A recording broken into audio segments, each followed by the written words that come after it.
오늘은 한국 교회가 어린이 주일로 지키고 있습니다. 우리는 어릴 때부터 생각과 마음과 행동을 지키는 원칙들을 가지도록 그렇게 부모가 도와야 할 줄 압니다. 우리는 그리스도인이잖아요. 그래서 우리 그리스도인들이 가져야 하는 그런 원칙은 무엇보다도 하나님을 믿는 신앙의 지식을 배우고 또 명철의 지혜를 가진 자로 그렇게 키우도록 해야 할 것입니다. 그래서 자녀는 부모의 말을 경청하고 공경하고 정의를 행하고 말을 조심하는 그러한 사람들로 키워져야 할 것이라는 생각을 해보게 됩니다. 요즘 자녀 교육의 관점이 세대마다 시대마다 강조점들이 달라지고 있는 것 같습니다. 우리 부모가 우리를 키울 때, 또 우리가 우리의 자녀를 키울 때, 또 지금 젊으신 분들이 자녀를 키울 때의 초점들이 많이 달라지고 있는 것이 아닌가 하는 생각을 해보게 됩니다. 급격한 그러한 산업이 발전되고 잘 살게 되고 변화를 가져오면서 가치관 자체가 많이 달라지고 있습니다. 전통적인 가치관이 붕괴되고 교육에서도 그렇기 때문에 많은 변화가 일어나게 되어지죠. 그러나 어느 시대나 인성과 전인교육이 중요하다고 얘기하고 시급하다고 얘기하는 시대를 살아왔던 것 같습니다. 제가 자랄 때도 그렇고 지금도 그것이 중요하다고 얘기하고 있죠. 그런 이야기들을 생각하면서 지금은 더욱더 그렇지 않을까 그런 생각을 해보았습니다. 그렇다면 우리 나라에 전통적으로 가르쳐왔던 어린 아이 시대에 또는 우리가 지금 살아가고 있으면서도 계속 지켜져야 하는 것들이 어떤 것이 있을까 하는 것을 제가 좀 찾아보았습니다. 조선시대의 유교 교육에 관한 연구, 우리나라의 전통적인 교육이라 그러면 유교에서 무엇을 가르치고 있는가 하는 것들을 좀 살펴보면 될 것 같아서 제가 좀 찾아보았습니다. 유교 그러면 어느 학교가 제일 잘 가르치죠? 성균관대학교죠. 유교가 있잖아요. 유교. 그래서 성균관대학교 연구과제로 나온 그런 논문을 하나 살펴보았습니다. 선우미정이라는 연구원의 연구였는데요. 그 연구의 목적은 조선시대의 유교 교육이 오늘날의 자녀 교육에 어떻게 적용되면 좋을까, 또 가정교육이 얼마나 중요한가 하는 것에 대한 인식을 고양시키자라고 하는 것이 연구의 목적이었습니다. 제가 우리는 유교 문화 속에 살아왔다고 하면서도 유교가 뭘 얘기하는 건지 잘 몰랐습니다. 유교의 교육 이념이 뭐냐면요, 선한 상태에 이르러서 대동사회, 크게 하나가 되는 사회를 이루는 것이었다라고 얘기합니다. 그래서 그 교육을 실천하기 위한 교육의 목적이 뭐냐면 인간 각각이 가지고 있는 개인의 본성을 회복시키는 것이라는 거예요. 그래서 본성을 회복해서 공생공존, 함께 살고 함께 존재하는, 그래서 모두가 행복한 대동사회를 만드는 것이라고 얘기합니다. 그러면서 그들의 가르침은 뭐냐 하면 본성이 사람마다 다 다르지만 전제가 우리와 달라요. 그들의 전제는 본성이 선하다는 것입니다. 그래서 이 본성이 선하다는 것을 전제로 해서 본성이 다르긴 하지만 교육을 통해서 그 선한 본성을 회복시키자는 것이 유교 교육이 지향하는 바입니다. 우리의 전제는 무엇입니까? 원죄 때문에 인간이 그렇게 착하지 않다는 거죠. 그래서 우리는 원죄의 문제를 해결하고 하나님께로의 회복이 우리의 목표입니다. 그런데 이 조선시대의 어린이 교육의 교재로 썼던 것이 뭔지 혹시 아십니까? 다 현대 교육을 받으셔서 모르시죠? 소학과 대학이라고 합니다. 소학, 대학. 네. 소학이라고 하는 것은 뭐냐 하면 어린 아이들에게 글자를 가르치는 한자 교본이었습니다. 그래서 사자소학 이렇게 얘기하는데 네 글자를 하나의 어귀로 만들어서 교육을 하는 내용입니다. 소학이 지향하는 바는 뭐냐면 수신제예요. 어떻게 자기를 잘 정결하게 하는가. 그래서 소학교에서 배우는 내용으로 인간의 도리 또는 그 행위의 실천, 도덕적인 실천을 하는 사람으로 하도록 그렇게 가르치는 것이 소학이라고 합니다. 그래서 소학이 지향하는 바는 지, 덕, 체를 함양하여서 건강한 균형 잡힌 사람으로 키우는 것이 이 소학의 그 교육 내용이었다라고 얘기해요.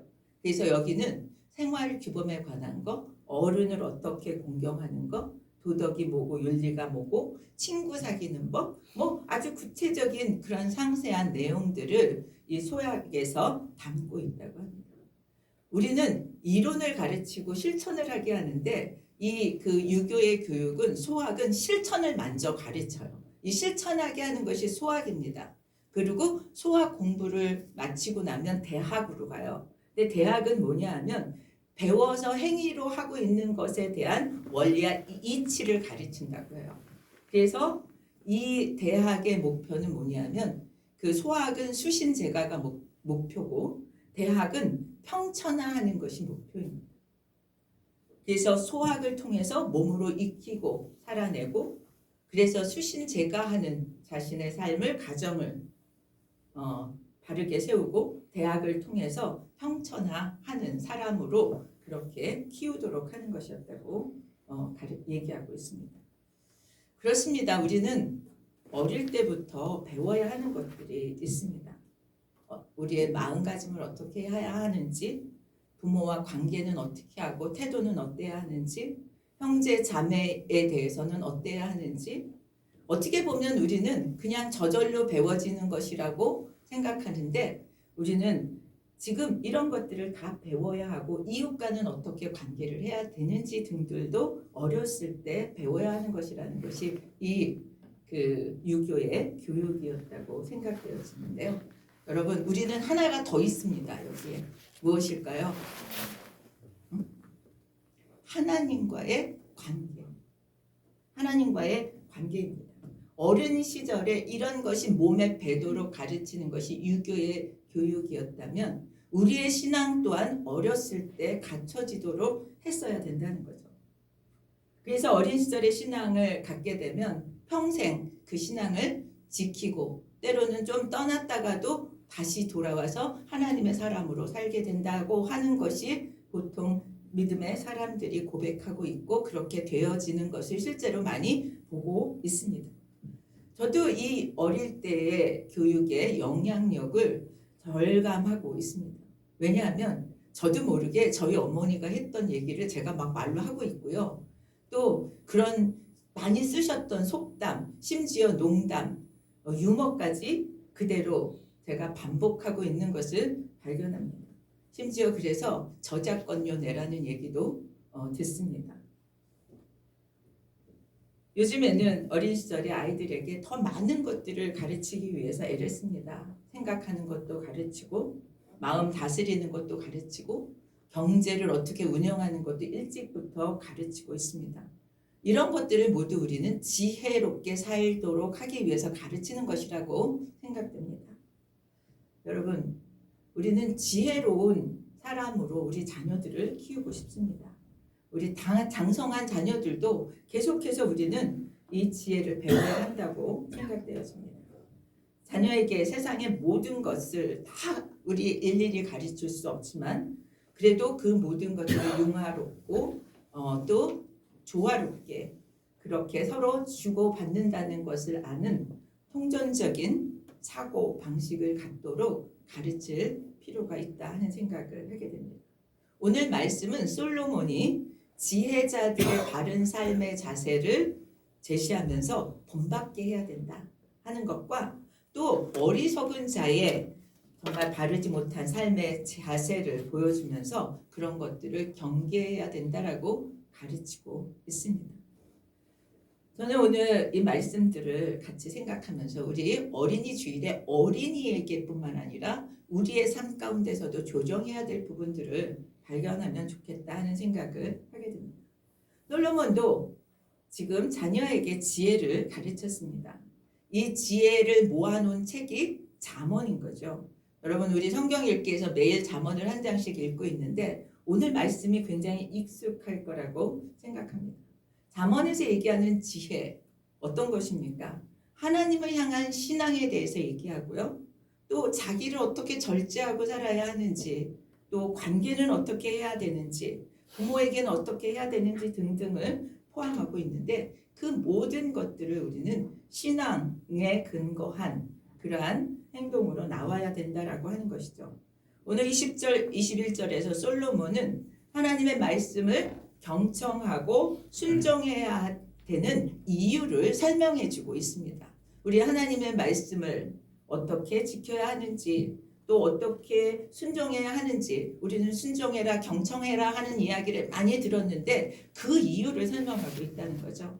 20절에 보면 내가 필경은 지혜롭게 되리라. 여러분 하나님의 말씀을 경청하고 순종하는 것이 지혜롭게 하는 방법이라면 우리는 얼마나 지혜로운 사람이 되고 싶고 또 얼마나 지혜로운 자녀를 키우고 싶습니까? 그렇다면 우리는 자녀가 또 우리가 하나님을 경외하고 또 훈계를 받는 사람이 되어야 한다라는 얘기를 20절에서 하고 있다고 생각되었습니다.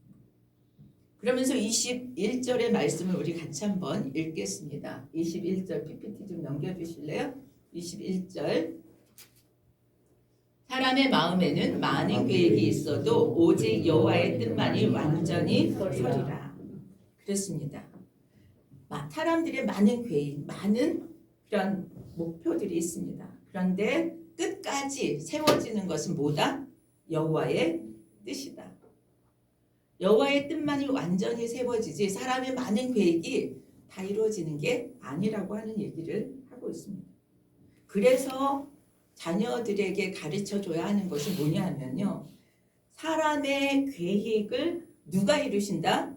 하나님이 이루신다.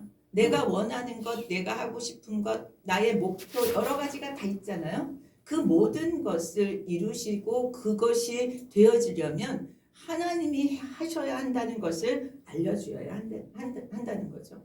우리가 부모로서 자녀에게 권고하고 훈계해야 할 내용은 이것이라는 것입니다. 우리의 계획을 하나님께서 이루실 때만 그것이 이루어질 수 있다는 거죠. 우리가 얼마나 디테일한 얘기까지 자녀들에게 하고 있습니까? 가르치려고 하고 있습니까? 정직하라, 진실해라, 너 잘되기 위해서 공부해라. 우리는 수도 없이 많은 이야기들을 하고 있습니다. 그런데 어렸을 때부터 배우고 생각해야 될 것은 그 모든 일이 있어도 사람이 생각하고 계획을 해도 결국은 하나님의 뜻이 세워질 것이라는 것. 그래서 하나님의 뜻이 무엇인가를 아는 데 집중하고 그 뜻을 목적으로 하는 삶을 살 때 가장 훌륭한 인생을 살게 될 것이라는 것입니다. 저는 오늘 뿐만 아니라 우리가 여기에 초점을 맞추고 우리의 자녀와 우리의 삶을 살아가게 될 때 우리 인생은 복되게 될 것이라는 생각을 하게 됩니다. 여러분 우리는 목표, 목적지를 잘 정하고 가야 후회가 없는 인생을 살게 됩니다. 나폴레옹의 유머 시리즈의 하나를 소개하겠습니다. 나폴레옹이 100만 대군을 이끌고 한겨울에 러시아군을 치기 위해서 눈 덮인 산을 올라가고 있었습니다. 병사들이 너무 산이 험해서 올라가다가 절반은 죽었습니다. 겨우 정상에 올라갔는데 나폴레옹이 손을 번쩍 쳐들면서 말을 한마디 했는데 다 쓰러졌습니다. 뭐라고 얘기했냐면 이 산이 아닌가벼. 죽도록 올라갔습니다. 반이나 죽었습니다. 그런데 이 산이 아닌가벼. 그러면서 저 산인가벼. 여러분 어떻게 됐을까요? 지친 병사들을 다 이끌고 또 나폴레옹이 내려와서 맞은편 산을 향해서 올라갔습니다. 역시 올라가는 중에 반 이상이 죽어나갔습니다. 그런데 올라가서 마지막 말을 또 한마디 할 때 다 쓰러져 버렸습니다. 이 산도 아닌가벼. 아까 그 산인가벼.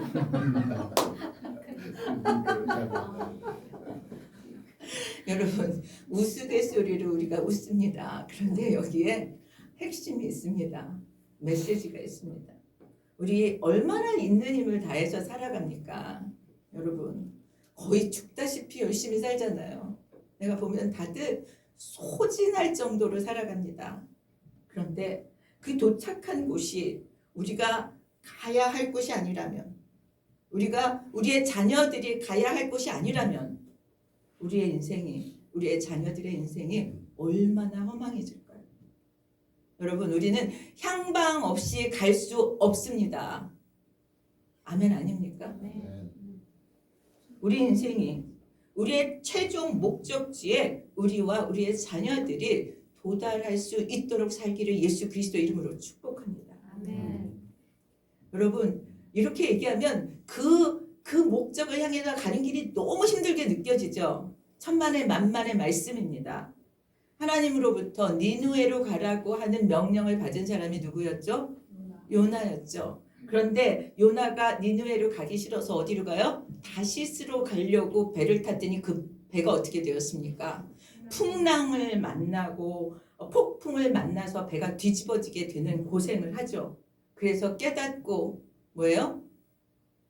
니느웨로 가기로 결정했더니 그의 배는 순항을 하였다는 사실을 기억할 수 있기를 예수 그리스도 이름으로 축복합니다. 하나님의 목적을 향해 가는 우리와 우리의 자녀들의 인생이 순항이 될 줄 믿습니다. 아멘. 사람이 이 땅에 살면서 참 할 일이 많습니다. 하루의 일과를 보면 왜 그렇게 분주한지 모르겠어요. 먹기도 해야 되고 일도 해야 되고 사람도 만나야 되고 가족도 돌봐야 되고 우리는 미래의 이야기도 하면서 살아갑니다. 그래서 한 번뿐인 인생을 잘 살아보겠다고 열심히 돈을 법니다. 그리고 어느 정도 벌게 되면 젊었을 때 은퇴를 하면서 나는 이제부터 좀 날개를 달고 살아봐야 되겠다 하는 사람들도 있습니다. 세상에서 이름을 내보겠다고 열심히 공부를 하는 사람도 있습니다. 인생의 목적을 정하고 목적을 이뤄보는 그런 삶을 우리는 살아갑니다. 그러나 이 모든 것들이 무엇이 있을 때만 가능하냐면 생명이 있을 때만 가능합니다. 여러분 우리 말씀을 함께 같이 보기 원합니다. 23절 말씀입니다. 같이 읽겠습니다. 여호와를 경외하는 것은 사람으로 생명에 이르는 것이라. 경외하는 자는 족하게 지내고 재앙을 당하지 아니하느니라. 이 모든 일이 살아 있어야 가능하다는 것입니다. 제가 며칠 전에 그런 이야기를 들었습니다. 건강하게 오래 살아남는 사람이 이기는 거다. 제가 그 얘기를 들었을 때 약간 동의가 되지 않았어요. 그렇게까지 그러나 근데 제가 이 말씀을 깊이 묵상하다가 하나님의 목적을 더 잘 이루기 위해서라면 살아남아서 그 일을 해야 된다라는 사실을 마음의 결정을 보았습니다. 여러분 하나님의 목적을 더 잘 이루기 위해서라면 건강하게 살아남는 것이 중요한데 그건 내 맘대로 할 수 없는 부분이라는 거죠. 여러분 그런데 오늘 그 비결을 가르쳐주고 있습니다. 여호와를 경외하는 것은 사람으로 생명에 이르게 하는 것이라. 여러분 비결은 그것입니다. 여호와를 경외하면 생명을 풍성하게 누릴 뿐만 아니라 하나님의 목적을 이루어드리면서 살아갈 수 있게 되는 거죠. 죽으면 하나님의 계획도 실현도 우리는 할 수 없게 되기 때문입니다. 가장 우리가 남겨야 할 것이 그러면 무엇입니까? 하나님에 대한 믿음입니다. 이 23절의 말씀에 여호와를 경외하는 것은 사람으로 생명을 얻게 하고 족하게 하고 재앙을 당하지 않게 한다라고 유익을 얘기해 주고 있습니다.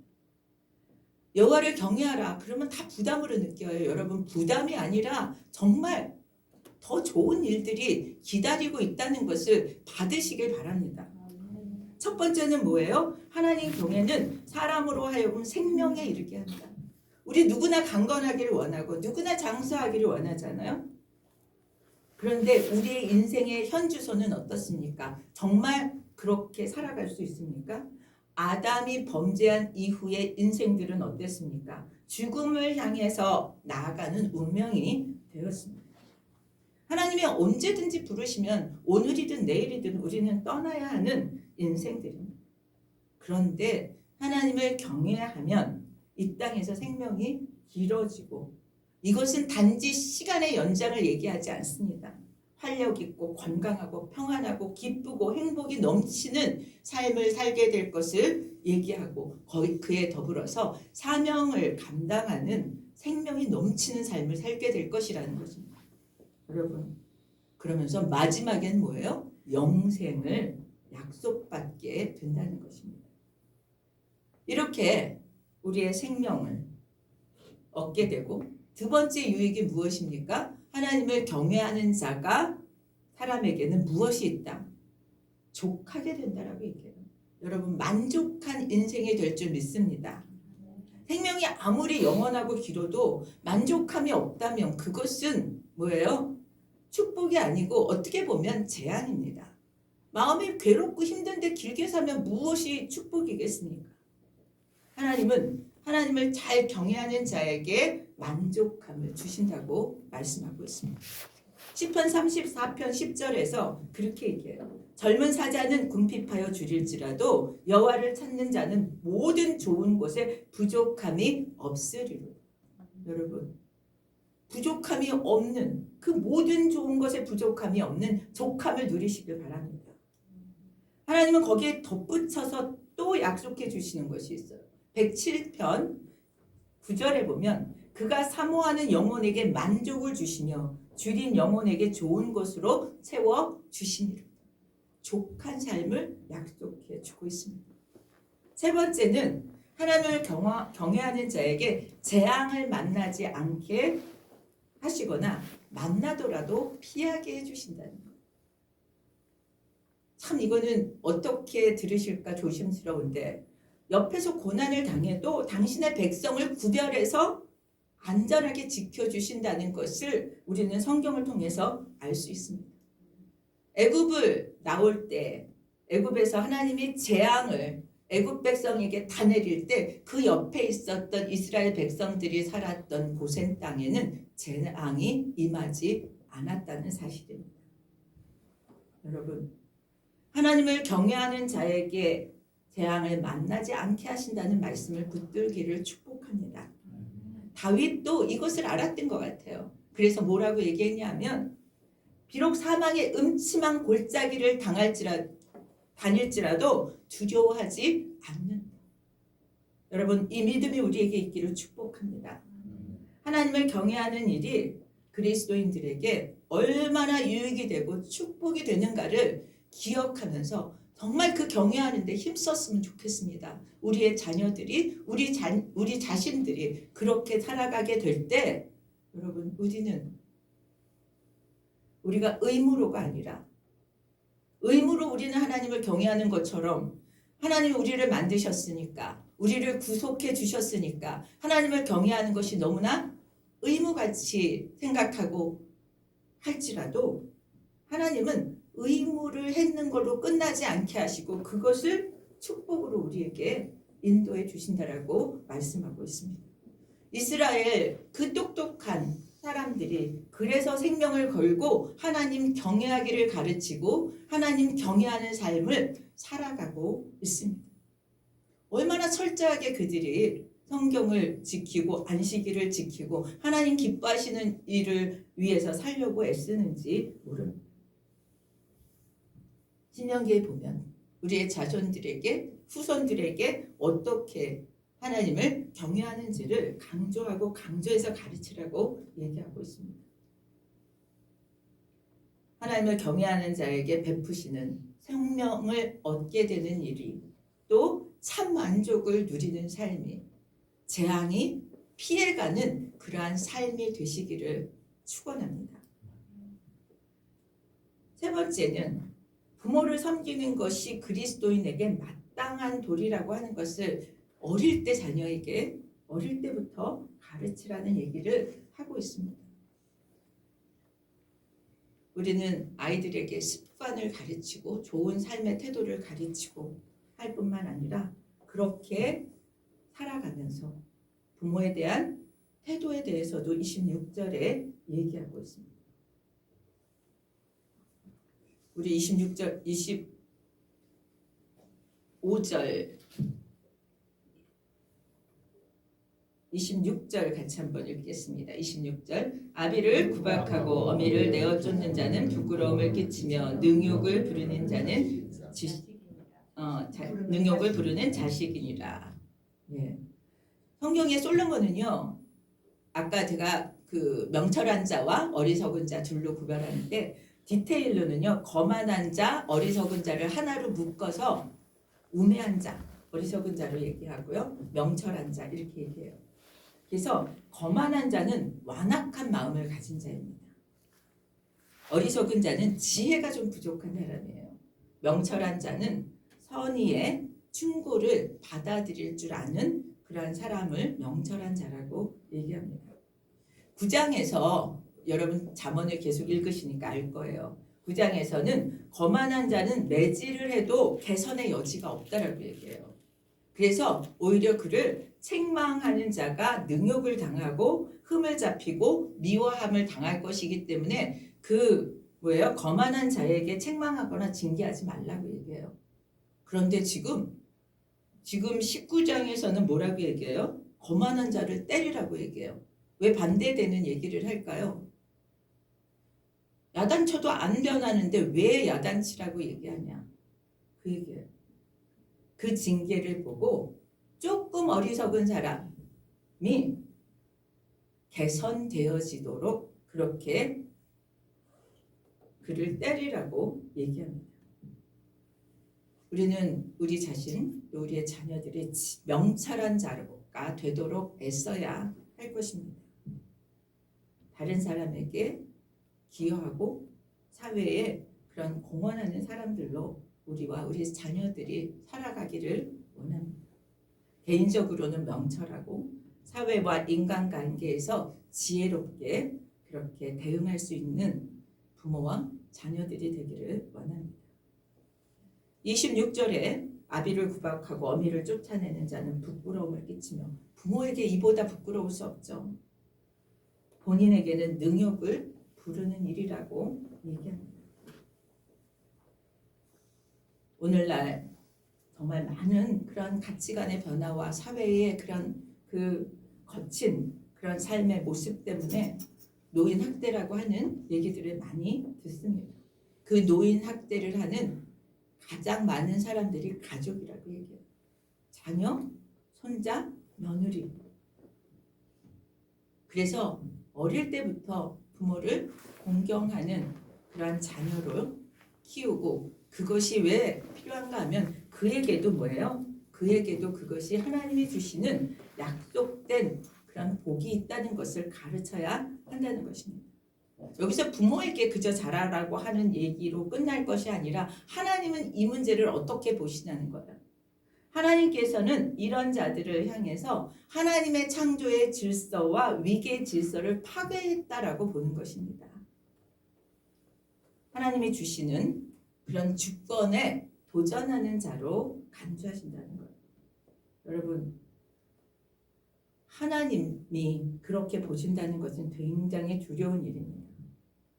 하나님은 당신의 자녀들이 부모를 소중하게 여기는 사람이 되기를 원하시고 그런 사람에게 지혜를 주시고 약속된 복을 주신다고 말씀하고 있습니다.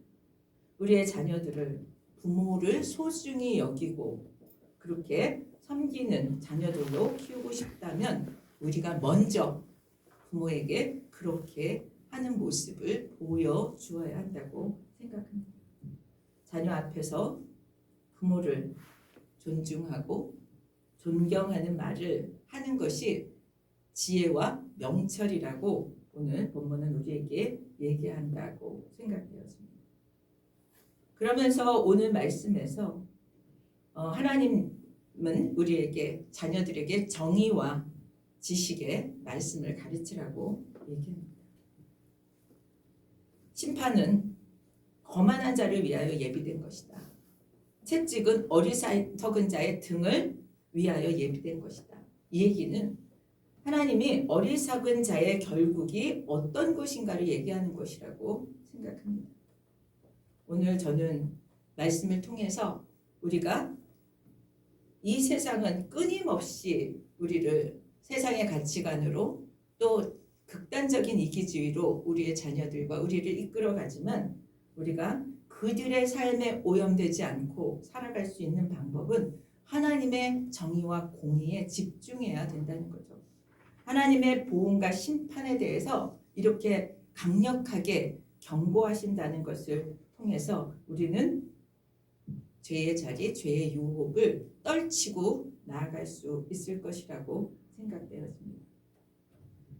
거만한 자에 대해서 그렇게 얘기하고 있다면 거만한 자의 반대는 무엇일까요? 겸손한 자입니다. 그래서 베드로는 믿음의 사람들에게 겸손으로 허리를 동이라고 얘기하고 있고요. 어거스틴은 첫째도 겸손, 둘째도 겸손, 셋째도 겸손이라고 얘기합니다. 왜냐하면 겸손하지 않으면 권고와 훈계를 듣지 않기 때문에 그렇습니다. 그렇다면 그 인생을 잘 살아내기가 어렵기 때문에 그렇습니다. 부모는 권고의 내용이 하나님께 대한 것뿐만 아니라 이 세상에서 정의를 소중히 여기고 악한 일에서 멀리하도록 가르칠 책임이 있다고 생각되었습니다. 그런 것을 지켜나가는 것이 이 세상의 참 지혜라고 생각되어져요. 오늘 우리들이 솔로몬이 두 부류의 사람들을 대조해서 가르치는 내용을 통해서 지혜자와 어리석은 자, 우리가 어느 편에 설 것이며 어느 편에 우리의 자녀들을 둘 것인지를 생각한다면 우리는 심각하게 우리가 자녀들에게 교육해야 될 내용들이 분명해질 거라고 생각합니다. 이 세상에 살면서 지혜로운 사람이 사는 것, 어리석은 사람이 사는 것의 차이는 엄청납니다. 그런데 여러분, 이 세상에서뿐만 아닙니다. 마지막 종국적인 운명에서는 더 확연한 차이가 난다는 거죠. 지혜자는 영원한 생명과 기쁨을 누리지만 어리석은 자의 운명은 심판과 멸망이라고 지금 분명하게 성경은 얘기합니다. 오늘 우리는 우리 자녀들에게 또 우리 자신에게 무엇을 배우고 무엇을 몸에 익혀서 살아야 할지를 깊이 깨달아 가기를 축복합니다. 궁극적인 소망의 영생, 하나님 나라를 선물로 받는 성공하는 인생으로 우리와 우리 자녀들이 반듯하게 세워지기를 예수 그리스도의 이름으로 축원합니다. 아멘. 오늘 말씀 생각하면서 516장 찬양하겠습니다.